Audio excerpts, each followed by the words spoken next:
Hello everyone. क्या हाल चाल बेटा आप सभी लोगों के। उम्मीद करते हैं आप सभी लोग बहुत अच्छे होंगे और बहुत ही मन से आप अपनी पढ़ाई को कर रहे होंगे। आज वसंत पंचमी का ये पावन त्योहार था। वसंत पंचमी की आप सभी बच्चों को ढेर सारी शुभकामनाएं। माँ सरस्वती की कृपा आप सभी लोगों पर बनी रहे, जिससे आप अपनी बोर्ड एग्जाम में बहुत अच्छा कर पाए और अपने जीवन में भी आप बहुत अच्छा कर पाए, ये माँ सरस्वती से विनती है। इस वीडियो के माध्यम से हम आपको क्लास 10th मैथ, जिसका टॉपिक था, एक चल रहा था टॉपिक जिसका नाम था सर्कल व्रत, इसको हम लोग कंप्लीट करेंगे आज के इस वीडियो में। इससे पहले हम आपको दो वीडियो प्रोवाइड कर चुके हैं इस टॉपिक से रिलेटेड। पहले वीडियो में हमने आपको व्रत का जितना भी बेसिक पोर्शन था वो सब कराया हुआ है बेटा। इसके बाद जो सेकेंड वीडियो था उसमें हमने आपको बहुत ही संभावित क्वेश्चन बताए थे जो बोर्ड एग्जाम 2026 में आने के पूरे चांस हैं, और इस वीडियो में भी हम वही क्वेश्चनों को रिपीट करेंगे, उन्हीं क्वेश्चनों को करेंगे। कुछ ऐसे क्वेश्चन जो प्रीवियस के वीडियो में छूट गए थे उनको आज हम लोग करने का प्रयास करेंगे और इस टॉपिक को यहाँ पर फिनिश कर देंगे। ठीक है, तो बहुत अच्छे से इस वीडियो को देखना। और हमने आपको पिछले वीडियो में रिक्वेस्ट भी की थी कि वीडियो को यार शुरू से लेकर लास्ट तक देखा करो, जिससे क्या होगा कि आपको स्टार्टिंग में हो सकता है किसी वीडियो में हम आपको आसान क्वेश्चन करा रहे हो, लेकिन उसके जस्ट जैसे हम लोग आगे बढ़ते जाते हैं ना, वैसे ही क्वेश्चनों का जो लेवल होता है वो बूस्टअप होता चला जाता है। तो इसलिए कह रहे हैं कि वीडियो को आप शुरू से लेकर लास्ट तक देखो और बेटा प्रॉपर नोट्स बनाते रहो, क्योंकि अब बोर्ड एग्जाम के लिए बहुत ज़्यादा समय नहीं रह गया है, इसलिए आप अपने प्रॉपर नोट्स बनाते रहें। ठीक है भाई, आज के इस वीडियो में हम क्वेश्चन स्टार्ट करेंगे। ये बहुत इंपॉर्टेंट है, बहुत बार पूछा जा चुका है बोर्ड एग्जाम में, तो आप इसको बहुत अच्छे से देख लेना। ठीक है, क्वेश्चन है, देखो लिखा है, सिद्ध कीजिए कि किसी वृत्त के परिगत समांतर चतुर्भुज सम चतुर्भुज होता है। तो आपकी छोटी छोटी जानकारी होनी चाहिए कि समांतर चतुर्भुज क्या होता है। ऐसा चतुर्भुज जिसकी सम्मुख भुजाएं बेटा क्या हो, बराबर हो। ऐसा चतुर्भुज जिसकी सम्मुख भुजाएं बराबर हो उसे हम लोग कहते हैं समांतर चतुर्भुज। ठीक है बेटा, और ये समांतर चतुर्भुज कैसा होता है, सम चतुर्भुज होता है। इस बात को हम लोग को प्रूव करना है। सम चतुर्भुज का मतलब बेटा ऐसा चतुर्भुज जिसकी सभी भुजाएं बराबर हो वो सम चतुर्भुज होता है। और समांतर चतुर्भुज ऐसा चतुर्भुज होता है जिसमें सम्मुख भुजाएं मतलब आमने सामने की भुजाएं क्या हो, बराबर हो। तो हम लोग को गिवन है कि व्रत के परिगत क्या है, एक समांतर चतुर्भुज है। तो जो दिया गया है पहले हम लोग उसको चित्र के माध्यम से बना लेते हैं। तो सबसे पहले तो बेटा हम लोग को क्या दिया गया है, एक व्रत है। हमने कहा एक व्रत बना लेते हैं प्यारा सा। देखो एक ही ये व्रत हो गया, ये मान लीजिए ये एक बेटा क्या हो गया, व्रत हो गया। अब इस व्रत के परिगत हमें क्या करना है, एक समांतर चतुर्भुज खींचना है। मान लो ये व्रत है तो इसका कोई ना कोई केंद्र रहा होगा, मान लो इसका केंद्र O है, और इसके परिगत हमें क्या करना है, एक समांतर चतुर्भुज खींचना है। ऐसा हमने प्रीवियस में आपको एक क्वेश्चन कराया था, तो बहुत ध्यान देना बेटा।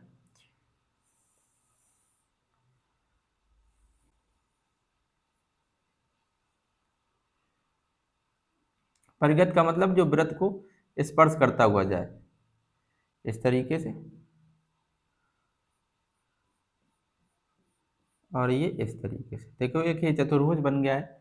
कोशिश हमने की है कि ठीक बन जाए, उतना अच्छा नहीं बन पाया है, आप पटरी की मदद से अच्छा बना लेना। ठीक है, हमें आपको क्वेश्चन समझाना है, चित्र बहुत अच्छे आप लोग खुद से ही बना लेते हैं। तो ये हमने कहा एक व्रत है बेटा, और इसके परिगत क्या है, एक समांतर चतुर्भुज है। इसका आप कुछ नाम देना चाहो दे दो, इसका नाम है A, B, C और D।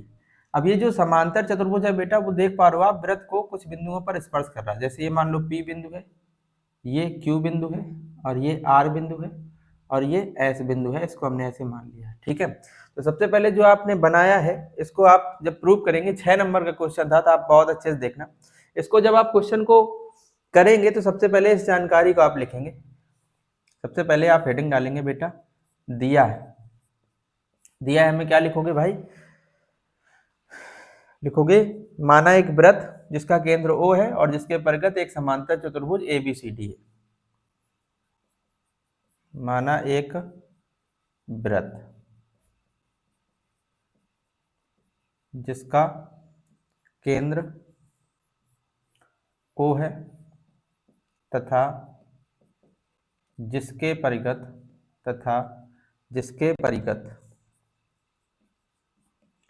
एक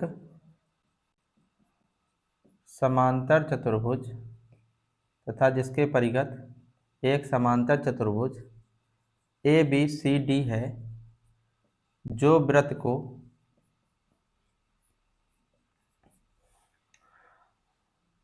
P, Q, R, S बिंदुओं पर स्पर्श करता है, स्पर्श करता है। इतनी जानकारी आपको दी गई थी, तो इतनी जानकारी को आपने यहाँ पर लिखा। अब क्वेश्चन ये बन रहा है कि दिया है में तो ये सब आ गया। अब क्वेश्चन ये है कि आपको सिद्ध क्या करना है। तो अगली हेडिंग है बेटा, सिद्ध करना है। क्या सिद्ध करना है? ये जो समांतर चतुर्भुज ABCD है, ये एक सम चतुर्भुज है। तो हमें सिद्ध करना है ABCD एक सम चतुर्भुज है। ठीक है, ABCD एक सम चतुर्भुज है, इस बात को हमें प्रूव करना है। तो प्रूव करने के लिए आप बेटा अगली हेडिंग डालते हैं उपपत्ति। ठीक है, देखो उपपत्ति में आप लोग एक बात जानते हैं, कल के वीडियो में हमने आपको बताया भी था, और उससे प्रीवियस वीडियो में हमने इस बात को सिद्ध भी करवाया था कि कोई वृत्त हो और वृत्त के बाहर कोई बिंदु हो, उस बाहर वाले बिंदु से मतलब बाह्य बिंदु से अगर वृत्त पर कोई स्पर्श रेखाएं खींची जाती हैं बेटा, तो उनकी लंबाइयां हमेशा क्या होती हैं? बराबर। उनकी लंबाइयां क्या होती हैं भाई? बराबर होती हैं। तो लंबाइयां अगर बराबर होती तो आप देख पा रहे इस वृत्त के बाहर आपको एक बिंदु A दिख रहा है, एक B दिख रहा है, एक C दिख रहा है और एक D दिख रहा है। तो इनकी लंबाइयां यहाँ से जो स्पर्श रेखाएं खींचेंगे, जैसे इस बिंदु A से जो स्पर्श रेखा खींची गई वो AP है और ये कहाँ है? AS है। तो बिंदु A ये बाह्य बिंदु है, तो यहाँ से स्पर्श रेखाओं की लंबाइयां जो है ना ये बराबर हो जाएंगी। तो ऐसे करके आप यहाँ पर एक बार लिख देना कि हम जानते हैं कि बाह्य बिंदु से वृत्त पर खींची गई स्पर्श रेखाओं की लंबाइयां बराबर होती हैं। ठीक है बेटा, ऐसे करके हमने यहाँ पर लिख दिया है। तो इससे क्या होगा कि हम लोग जब डायरेक्ट चीजें बराबर लिखेंगे तो बार बार ये चीजें लिखनी नहीं पड़ेंगी। ठीक है, तो अब देखो इसमें क्या बराबर हो जाएगा, ये बाह्य बिंदु A है, A से स्पर्श रेखा कौन सी है? AP और AS। तो बेटा क्या हो जाएगा? AP बराबर हो जाएगा किसके? AS के। इसको बोल दो आप इक्वेशन नंबर फर्स्ट। ठीक है, इतनी बात आप समझ पा रहे होंगे। इसके बाद आप इधर देख पा रहे होंगे, ये लिखा है BP। तो इधर देखो B से ये वाली स्पर्श रेखा BP और ये क्या है? BQ। तो जो BP है वो बराबर हो जाएगा बेटा BQ के, इक्वेशन नंबर सेकेंड। उसी प्रकार से आप ये देखो C बिंदु, ये बाह्य बिंदु है, तो यहाँ से देखो ये है CR और ये क्या है? CQ। तो ये भी बराबर हो जाएंगे। तो CR बराबर CQ, इक्वेशन नंबर थर्ड। और आप यहाँ से एक और लिख सकते हैं RD या DR, यहाँ से DR और यहाँ से DS। तो DR बराबर क्या हो जाएगा? DS। ये भी आप बात समझ रहे हो, क्योंकि ये बाह्य बिंदु था और बाह्य बिंदु से स्पर्श रेखाओं की लंबाइयां बराबर होती हैं। आप इस बात को बहुत अच्छे से समझते हैं भाई। अगर ये बराबर है तो आप क्या करो, इन सभी समीकरणों को आप क्या करेंगे? जोड़ देंगे। आप यहाँ आप लिख देना समीकरण first plus second plus third plus fourth से सभी समीकरणों को हम जोड़ रहे हैं।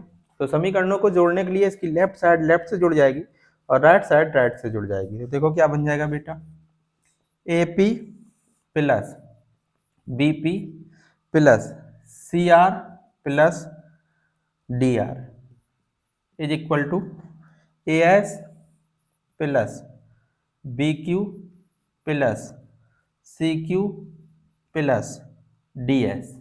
ऐसे हो जाएगा प्लस DS। ये अगर आपको DS ना दिख रहा हो तो यहाँ पे लिख देते हैं DS, इस तरीके से। अब थोड़ा सा यार आप ध्यान दे लो, जैसे हमने कहा AP और BP और CR और DR इनके पेयर बना लो। तो अगर हम बेटा आपसे कहें कि AP और BP इन दोनों को जोड़ के क्या मिलेगा, तो बड़ी भुजा AB मिल जाएगी। तो आप कह रहे हो क्या मिल जाएगा बेटा? AB। इसी प्रकार से CR और प्लस DR मिला के आप इसकी त्रिभुज की, इस चतुर्भुज की बड़ी भुजा CD बोल देंगे। तो यहाँ पर क्या हो जाएगा? CD is equal to AS DS को साथ में लिख लो बेटा, AS plus DS plus BQ plus में CQ। अब देखो यहाँ से इनके पेयर देख लो, AB plus CD A S plus D S, देखो बेटा ए एस और डी एस मिलके क्या बन जाएगा, ए डी और प्लस यहाँ पे देखो ये क्या है, B Q plus C Q, देखो B Q plus C Q तो बड़ी भुजा बी सी बन जाएगी। सही है इतनी बात आप समझ रहे होंगे। अब देखो यार, हम लोग को ये दिया गया था कि इसके परिगत जो एक चतुर्भुज है वो कैसा है, समांतर चतुर्भुज। और हमने आपको अभी थोड़ी देर पहले बताया था, इससे प्रीवियस का जो क्वेश्चन हमने आपको सेकेंड वीडियो में करा है वो यहीं तक था, इतना ही सिद्ध करना था।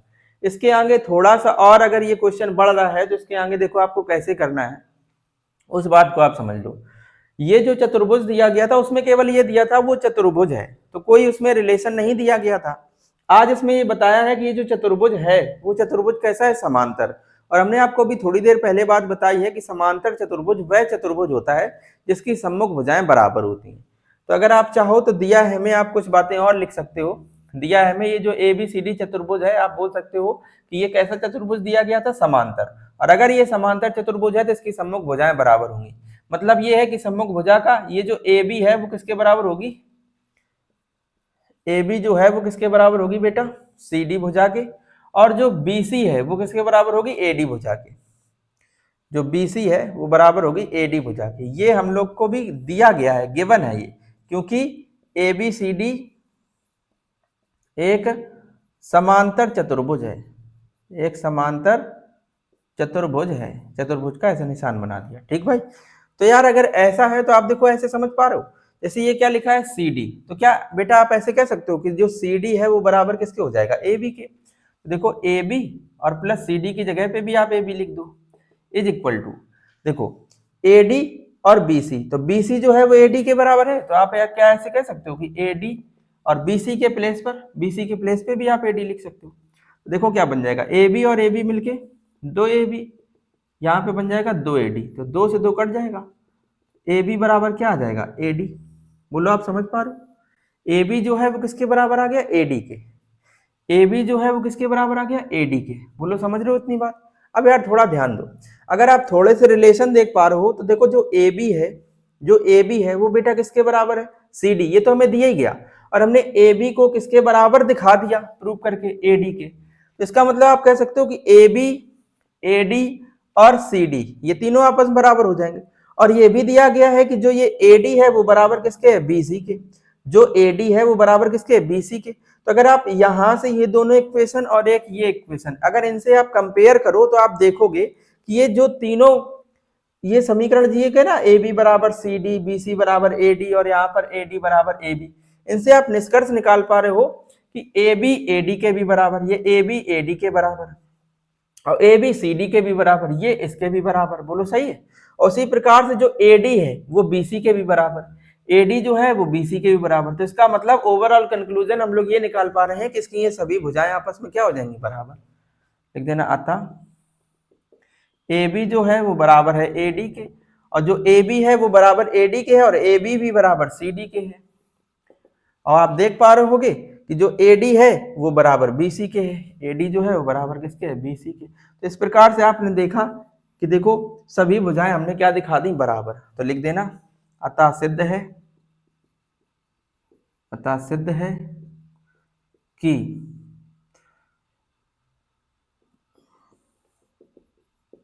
समांतर चतुर्भुज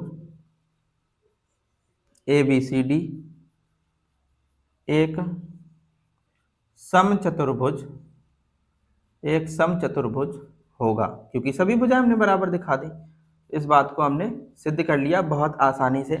बेटा बहुत इंपॉर्टेंट क्वेश्चन है, बहुत जरूरी सवाल है, तो इसको आप बहुत अच्छे से नोट कर लेना और इसका आप प्रॉपर नोट्स जरूर बना लेना, ठीक है। एग्जाम टाइम पे आपको ये चीजें बहुत ज्यादा हेल्पफुल रहेंगी। जब आप इनका एक बार क्विक रिवीजन कर लोगे तो ये चीजें आपके लिए बहुत ज्यादा बेनिफिशियल होने वाली हैं। और डायरेक्ट ये ऐसे क्वेश्चन है जो डायरेक्ट बोर्ड एग्जाम में छपने वाले हैं बेटा, तो बहुत अच्छे से इनको नोट कर लेना। इसके बाद चलेंगे हम लोग नेक्स्ट क्वेश्चन पे। अब देखो कुछ आसान से क्वेश्चन हम एक दो और करने वाले हैं इसी वीडियो में।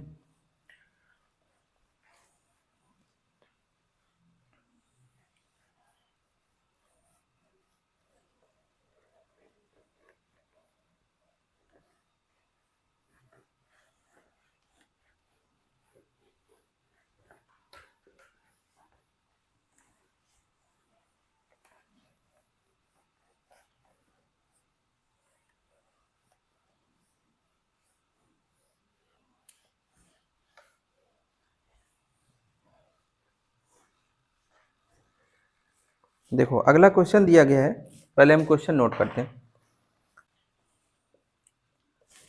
क्वेश्चन है बेटा, चित्र में यदि टीपी तथा टीक्यू केंद्र ओ वाले, लिखते हैं चित्र में टीपी तथा टीक्यू केंद्र ओ वाले किसी वृत्त पर दो स्पर्श रेखाएं, केंद्र ओ वाले किसी वृत्त पर दो स्पर्श रेखाएं,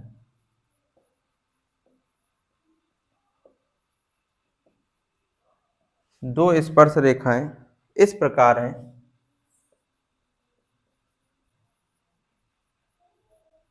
इस प्रकार हैं कि एंगल पी ओ क्यू बराबर 110 डिग्री हो तो एंगल पी टी क्यू ज्ञात करना है।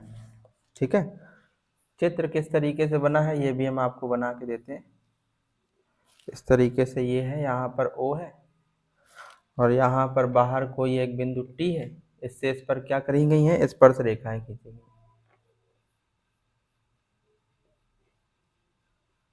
इस तरीके से स्पर्श रेखाएं खींची गई। यहाँ पर ये जो बिंदु है वो है P है और ये है Q। ठीक है, तो आपको पता है स्पर्श रेखा के स्पर्श बिंदु से ये त्रिज्या खींची गई, तो ये इस पर क्या होगी, लंब। उसी प्रकार से ये भी त्रिज्या है, तो ये भी इस पर क्या होगी, लंब। ठीक है, और आपको यहाँ पर बिंदु O है और ये वाला एंगल जो है ना, देखो POQ एंगल आपको दिया गया कितना है, 110 डिग्री। तो आपसे पूछा गया है PTQ एंगल बता दो कितना होगा। तो देख रहे होगे यार, आसान है, ऐसा सवाल आपने इससे प्रीवियस के वीडियो में किया भी है। आप देखो ये समझ पा रहे होगे कि ये POQT एक चतुर्भुज दिख रहा है आपको। देखो स्टार्ट करते हैं इसका सॉल्यूशन। लिखना चतुर्भुज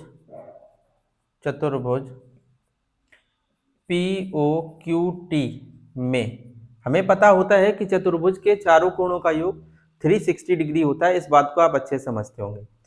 तो चारों कोण इसमें आपको कौन कौन से दिख रहे हैं, तो एक कोण आपको देखो ये वाला दिख रहा है, तो लिखना ऐसे लिख देना यार यहाँ पे एक बात कि हम जानते हैं कि चतुर्भुज के चारों कोणों का योग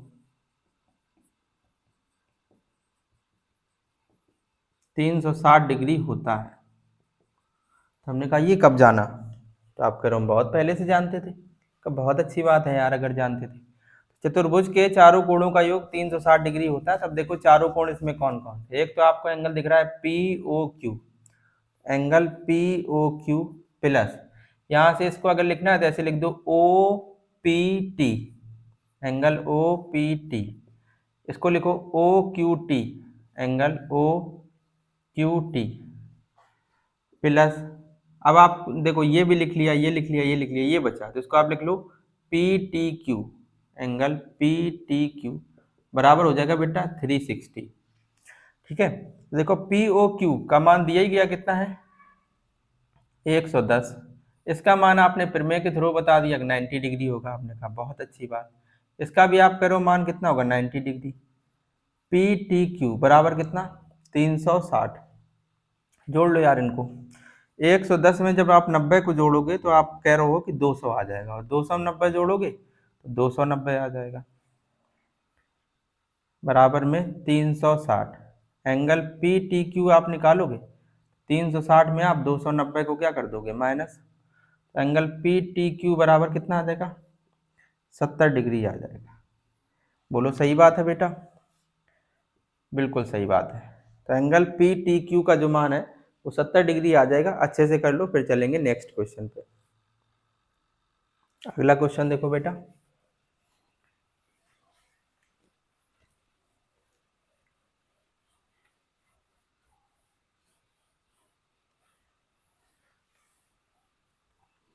अगला क्वेश्चन देखो लिखा है, सिद्ध कीजिए कि किसी वृत्त के, क्वेश्चन है बेटा, ये भी बड़ा अच्छा क्वेश्चन है।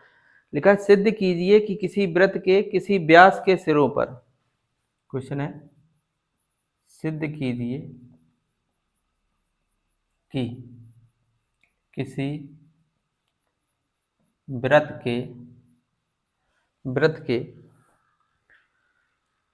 किसी व्यास के सिरों पर खींची गई स्पर्श रेखाएं, वृत्त के किसी व्यास के सिरों पर खींची गई स्पर्श रेखाएं समांतर होती हैं, स्पर्श रेखाएं समांतर होती हैं, इस बात को हम लोग को सिद्ध करना है। तो देखो जो इन्फॉर्मेशन दी है उसी के हिसाब से हम लोग एक व्रत बना लेते हैं। व्रत आज बहुत अच्छा नहीं बना है, व्रत तो कभी नहीं बहुत अच्छा बना। करो आज क्या कह रहे हो ऐसी बात, अभी 3 वीडियो पढ़ा चुके हो, एक में भी व्रत अच्छा बना देते तो हम मान लेते। क्या करें यार बेटा, नहीं बन रहा है। चलो देखो ठीक है, ये कोई एक व्रत हो गया जिसका केंद्र O है, ठीक है। अगर ये केंद्र O है तो क्या आप ऐसे कह पा रहे हो, अगर आप ये सीधी लाइन खींच दो ये, तो आप कह रहे हो ये व्रत का व्यास हो जाएगा। और बिल्कुल सही बात है, आपने व्रत का व्यास में बताया भी था कि ऐसी रेखा जो व्रत को 2 भागों में डिवाइड कर दे वो व्रत का व्यास कहा जाता है। ये देखो व्रत का व्यास, तो व्यास का एक सिरा ये है और एक सिरा ये है, कह रहे इन पर खींची गई कैसी स्पर्श रेखा है, तो हमने कहा खींच लो यार।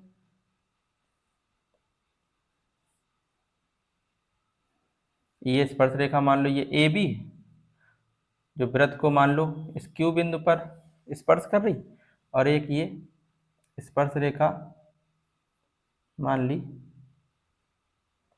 सी डी जो यहाँ पर पी बिंदु पर स्पर्श कर रही। हमें ये पता करना है या हमें ये सिद्ध करना है कि ये जो स्पर्श रेखाएं हैं ना ये समांतर होती हैं। देखने में तो लग रही है, आप इनको प्रूव कैसे करोगे, बहुत आसान होता है यार प्रूव करना। देखो ऐसे लिख लेना कि माना एक व्रत जिसका केंद्र O है तथा जिसका व्यास PQ है तथा व्यास के सिरों पर खींची गई स्पर्श रेखाएं CD तथा AB है, ठीक है, CD तथा AB है। इतनी बात, आप ये जो चित्र बनाया उसी के अकॉर्डिंग हमने यहाँ पर ओनली लिख दिया है बस, ठीक है। और हमें सिद्ध क्या करना है, ये सब दिया है हमें आपका आ जाएगा, तो सिद्ध क्या करना है, सिद्ध करना है कि ये जो स्पर्श रेखा CD है, CD वो पैरेलल होगी, समांतर होगी किसके, AB के। ये बात हमें सिद्ध करनी। तो हमने कहा ठीक है, डायरेक्ट इसकी हम लोग उत्पत्ति पर आ जाते हैं, रचना हमें कोई बहुत ज्यादा इसमें करनी नहीं होगी, आसान क्वेश्चन है, कर लोगे। देखो यार ये व्रत का केंद्र है, इस बात को तो आप मान रहे हो, और आपको पता है कि अगर ये स्पर्श रेखा है तो आपको पता है स्पर्श रेखा के स्पर्श बिंदु से ये जो त्रिज्या जा रही है, त्रिज्या आप यही तो कहोगे OP, या तो OP त्रिज्या होगी या OQ होगी। तो ये इसके साथ हमें पता है कितने डिग्री का एंगल बनाएगी, 90 डिग्री का बनाएगी कि नहीं। उसी प्रकार से आप देख पा रहे हो कि ये भी एक स्पर्श रेखा है AB, ये भी देखो स्पर्श बिंदु पर, यहाँ स्पर्श बिंदु पर है ना, यहाँ से देखो ये त्रिज्या जा रही है, तो ये इस पर क्या होगी, लंब, कैरो लंब होगी, ये इधर का भी एंगल 90 डिग्री होगा। और बेटा ये जो स्पर्श रेखाएं हैं, अगर आप ये समझ लो, ये जो स्पर्श रेखा है ये व्रत की त्रिज्या के साथ आप देख रहे होगे बराबर कोण बना रही है।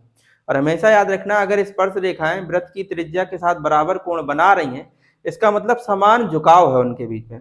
समान कोण का मतलब होता है समान झुकाव, और अगर समान झुकाव है इसका मतलब वो रेखाएं जो है ना वो कैसी रही होंगी, समांतर। बस इतना आपको लॉजिक समझना था।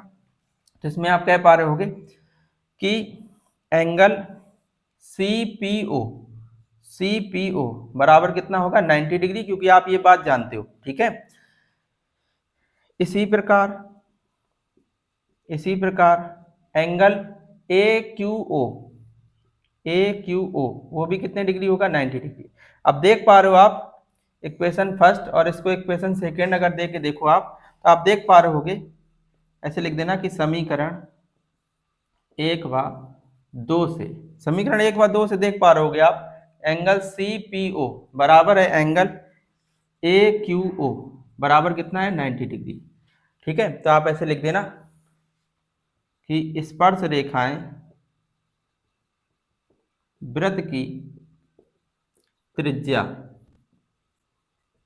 के साथ बराबर कोण बनाती है,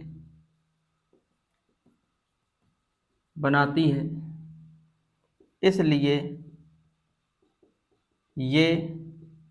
ये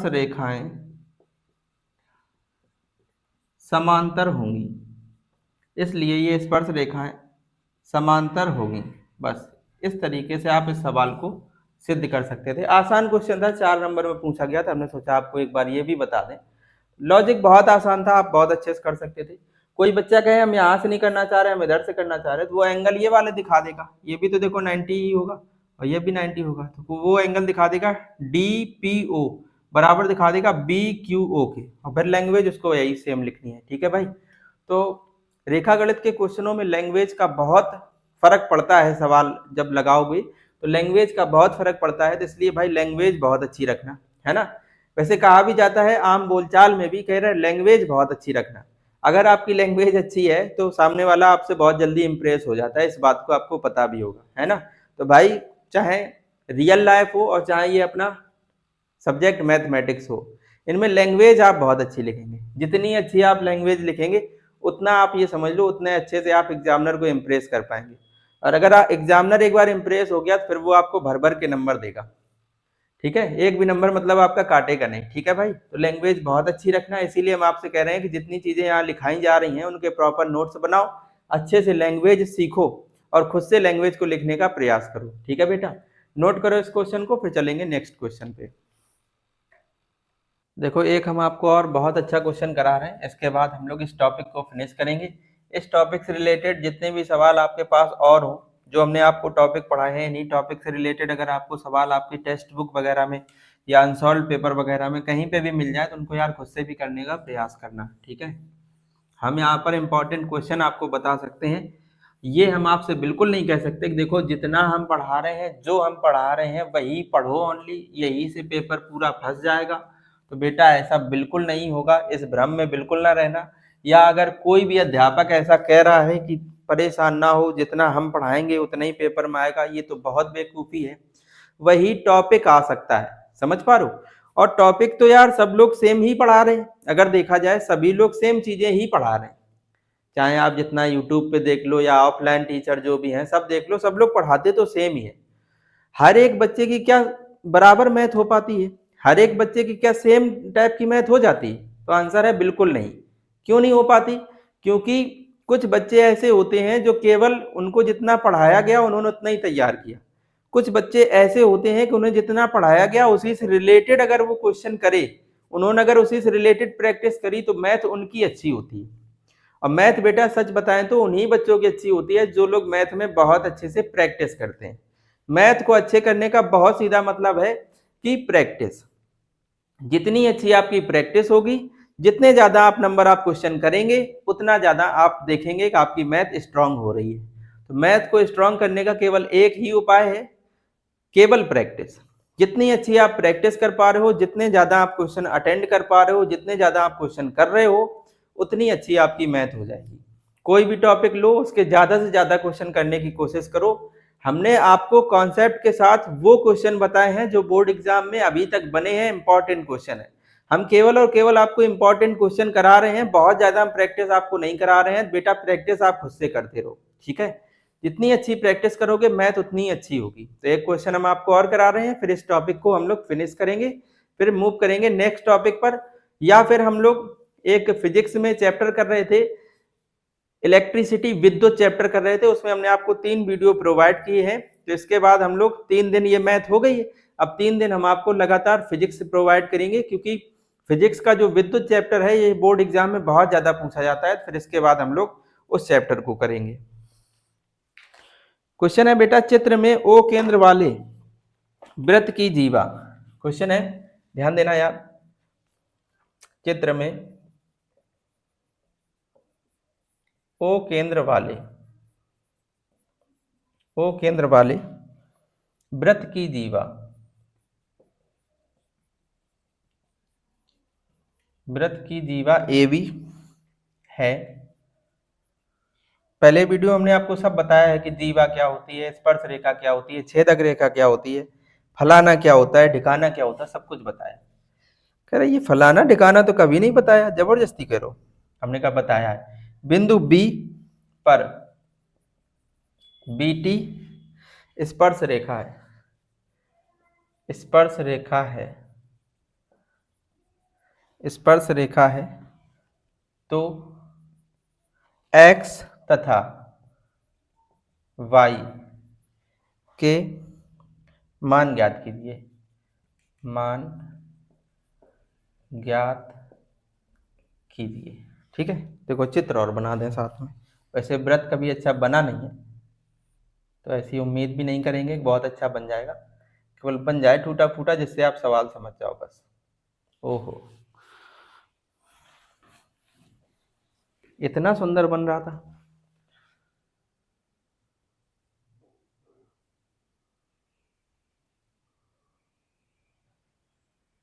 ठीक है, इस तरीके से एक ये व्रत है, और व्रत पर क्या है, कोई एक स्पर्श रेखा खींची गई है। इस तरीके से हमने कर लो, खींच दो स्पर्श रेखा एक। यहाँ पर व्रत को जिस बिंदु पर स्पर्श कर रहे हैं वो B है, और यहाँ पर T है, और यहाँ पर ये बिंदु P है। ठीक है, और यहाँ पर इस तरीके से ये कोई जीवा है।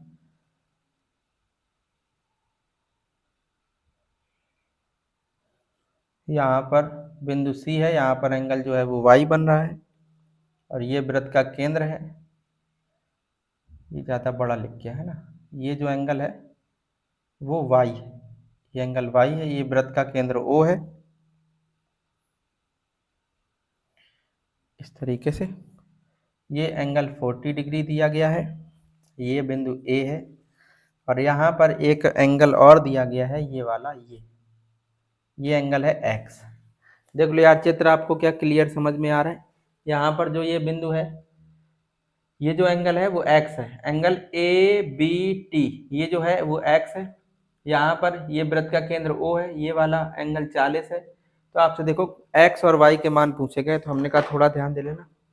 देखो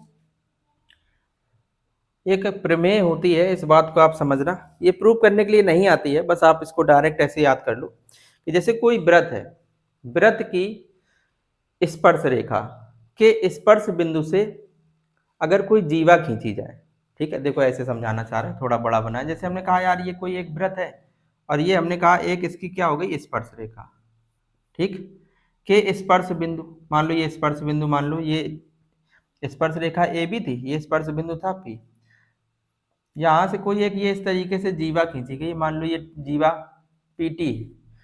तो जीवा और स्पर्श रेखा के बीच बना कोण, जीवा और स्पर्श रेखा के बीच बना कोण, वैसे ये प्रमेय है, सिद्ध भी कराई जाती है। हमने कहा कभी एग्जाम में पूछी नहीं जाती, इसलिए नहीं करा रहे।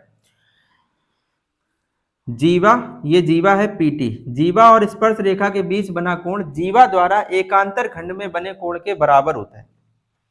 अब कहोगे एकांतर खंड क्या? तो जैसे देखो, जब कोई भी व्रत हो, व्रत पर अगर हम आप कोई जीवा खींच दें तो व्रत दो खंडों में विभक्त हो जाता है। एक आप ये देख पा रहे होगे, और एक इसके विपरीत तरफ देख रहे हो, एक ये वाला बन पा रहा है। ठीक है, तो अगर आपने ये जीवा खींच दी तो एक खंड ये हो गया, दूसरा खंड ये हो गया। तो यहाँ पर जो ये कोण बन रहा है, जीवा और स्पर्श रेखा के बीच बना कोण जीवा द्वारा एकांतर खंड, मतलब दूसरे तरफ, इस जीवा द्वारा दूसरी तरफ, मान लो यहाँ पर जैसे ये जीवा ने यहाँ पर कोई ये कोण बनाया इस तरीके से, मान लो इसका नाम S है, तो ये वाला जो एंगल होगा, ये वाला एंगल, और जो ये वाला एंगल होगा वो हमेशा बराबर होगा। इसी प्रमेय से जो हमने अभी आपको बोली है ना, इसी प्रमेय से ये दोनों एंगल क्या होंगे, बराबर। जैसे हम कहते हैं ये एंगल X है और ये एंगल Y है, तो बेटा हमेशा याद रखना कि X जो है वो हमेशा किसके बराबर होगा, Y के। इतनी बात आप याद कर लेना, सवाल बहुत आसान है, आप बहुत आसानी से कर लेंगे। उम्मीद करते हैं आप इस बात को समझ भी गए होंगे, जिसको यहाँ से हटा रहे हैं।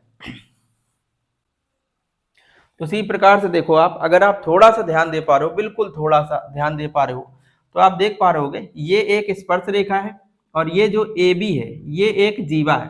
तो देखो जीवा और स्पर्श रेखा के बीच बना कोण ये है, इस कोण को हम लोग एक्स कह रहे हैं, इस कोण का नाम है ए बी टी। तो एंगल कौन सा, ए बी टी, ठीक है। अब ये देखो जीवा द्वारा एक ये कोण बन गया, वृत्त का ये खंड बन गया, और देखो इसका दूसरी तरफ कौन सा खंड है, तो ये देखो ये ए और बी से देखो ये दो लाइन निकली हैं जो इस सी पर जाकर मिली है यहाँ पर। तो ये वाला एंगल जो होगा बेटा वो इस एंगल के बराबर होगा, इस एंगल का नाम है A C B, angle A C B, इसके क्या हो जाएगा बराबर, क्योंकि आपने कहा कि जीवा और स्पर्श रेखा के बीच बना कोण जीवा द्वारा एकांतर खंड में बने कोण के बराबर होता है। ये बेटा आपके जब आप इस चैप्टर को पढ़ते हैं तो आपको ये प्रमेय नंबर 3 पे मिलेगा, प्रमेय नंबर 3 से आप ये बात कह पा रहे हो। प्रमेय नंबर 3 यही होती है, बोर्ड एग्जाम में इसका प्रूफ नहीं पूछा जाता है, तो हमने कहा इस बात को यार थोड़ा डायरेक्ट याद कर लेना, जो बात हमने बोली है उसको बस समझ लो कि कैसे बराबर हो गया, ठीक। क्वेश्चन आसान है, बिल्कुल कर लोगे। तो देखो ए बी टी जो है ना वो किसके बराबर है, एक्स के, और ए सी बी जो है वो किसके बराबर है, वाई के। तो यहाँ से एक रिलेशन निकल आया कि जो एक्स होगा एंगल, ये वाला जो एंगल है जिसको आप एक्स बोल रहे हो और ये वाला जो एंगल है जिसको आप वाई बोल रहे हो, तो हमें ये तो पता चल गया कि एक्स जो है वो किसके बराबर होगा, वाई के। हमें एक्स और वाई के मान ज्ञात करने, तो हमने ये तो पहले रिलेशन पता कर लिया कि एक्स जो है वो वाई के बराबर होगा, इतनी बात तो आप समझ रहे होगे। अगर एक्स वाई के बराबर है तो आप चाहे एक्स का मान निकाल लो चाहे वाई का मान निकाल लो, दोनों बराबर हो जाएंगे। फिर उसके लिए आपको थोड़ी सी बात ये और समझनी पड़ेगी, जो अभी तक हम लोग ये प्रमेय करते हुए आ रहे हैं। देखो ये OB जो है ये आप ऐसे कह पा रहे होगे कि ये जो OB है ये इस वृत्त की त्रिज्या है, और अगर OB वृत्त की त्रिज्या है और ये देख रहे हो ये क्या है, स्पर्श रेखा। तो आपको पता है कि त्रिज्या और स्पर्श रेखा के बीच, त्रिज्या और स्पर्श रेखा अगर देखो स्पर्श बिंदु से त्रिज्या खींची जाए तो वो उस पर लंब होती कि नहीं, स्पर्श रेखा त्रिज्या पर लंब होती, मतलब ये टोटल एंगल जो है बेटा वो 90 डिग्री हो जाएगा। देखो इसके नीचे वाला ये वाला जो एंगल है वो x डिग्री है, टोटल एंगल कितना होगा 90। हम आपसे कहें ये वाला एंगल बताओ क्या होगा, तो आप कह रहे हो ये वाला एंगल निकालने के लिए आप एक काम कर लो, टोटल एंगल ये जो है ना ये वो है 90, और जो इतना एंगल है ये वाला ये है x। तो हमने कहा बेटा केवल इतना एंगल बताओ ये क्या होगा, इतना एंगल। तो आप कह रहे हो ठीक है टोटल एंगल 90 है, उसमें ये दिया गया x, तो ये वाला जो एंगल होगा वो 90 माइनस x होगा। कितना हो जाएगा 90 माइनस x। इतनी बात आप समझ रहे हो कि नहीं। तो ये वाला एंगल जो है इसका नाम है बेटा OBA, एंगल कौन सा OBA जो होगा वो बराबर हो जाएगा 90 माइनस x डिग्री। इतनी बात भी आप समझ रहे होंगे। आपको एक त्रिभुज नजर आ रहा है इस तरीके से, ये O है, ये A है और ये B। अभी आपने इसी एंगल को निकाला, ये वाला 90 माइनस x अलग से बना दिया, और ये वाला एंगल जो है ना वो 40 है। देखो ये वृत्त के अंदर ये त्रिभुज बना था, ये केंद्र से ये OA है और ये OB है। तो ये बेटा ये वृत्त की त्रिज्याएं हैं, वृत्त के अंदर था हमने थोड़ा अलग करके बनाया, तो ये वृत्त की त्रिज्याएं, और आपको पता है वृत्त की त्रिज्याएं जो है वो बराबर होती। अगर बेटा त्रिज्या बराबर होंगी तो आपने ये भी प्रमेय पढ़ी होगी कि यदि किसी त्रिभुज की दो भुजाएं, जैसे मान लो ये अगर त्रिभुज को ही देखो तो ये दोनों भुजाएं क्या है बराबर, अगर भुजाएं बराबर होती हैं तो उनके सम्मुख कोण भी क्या होते हैं बराबर। तो सम्मुख कोण कौन सा, ये वाला कोण इस वाले कोण के क्या हो जाएगा बेटा बराबर। तो ऐसे लिख देना कि हम जानते हैं समान कोण, या ऐसे बोल सकते हो समान भुजाओं, समान भुजाओं ऐसे लिख देना, हम जानते हैं कि समान भुजाओं के सम्मुख कोण बराबर होते हैं, बराबर होते हैं, इस बात को आप जानते हो। तो ये और ये बराबर है क्योंकि ये वृत्त की त्रिज्या है, तो इनके सम्मुख बने कोण ये वाले और ये वाले कोण दोनों बराबर हो जाएंगे। तो इसलिए एंगल OAB बराबर होगा एंगल OBA के। OAB जो है वो 40 डिग्री है और ये वाला जो एंगल है वो 90 माइनस x। इसको आप इस साइड लेके आओ, तो 40 माइनस 90 बराबर माइनस का x, माइनस का 50 बराबर माइनस का x, माइनस माइनस हट जाएगा तो x का मान आ जाएगा 50। अगर x 50 है, समीकरण 1 में देखो x y के बराबर है, तो y भी कितना हो जाएगा बेटा 50 डिग्री। तो x और y दोनों कितने डिग्री हो जाएंगे 50-50 डिग्री हो जाएंगे। इस तरीके से आप क्वेश्चन को बहुत अच्छे से निपटा सकते थे। उम्मीद करेंगे आपको ये वीडियो बहुत अच्छे से समझ में आया होगा। अगर आपको वीडियो अच्छे से समझ में आ रहा है तो आप वीडियो को लाइक कर सकते हैं, चैनल को सब्सक्राइब कर सकते हैं और अगर मर्जी करें तो वीडियो को शेयर भी कर सकते हैं। ठीक है बेटा, मिलेंगे नेक्स्ट वीडियो में नेक्स्ट टॉपिक के साथ। तब तक आप सभी लोग अपना बहुत ध्यान रखें और अपनी पढ़ाई को बहुत ही अच्छे से करते रहें। ठीक है, वीडियो से जुड़ने के लिए, चैनल को इतना प्यार देने के लिए आप सभी का बहुत बहुत धन्यवाद।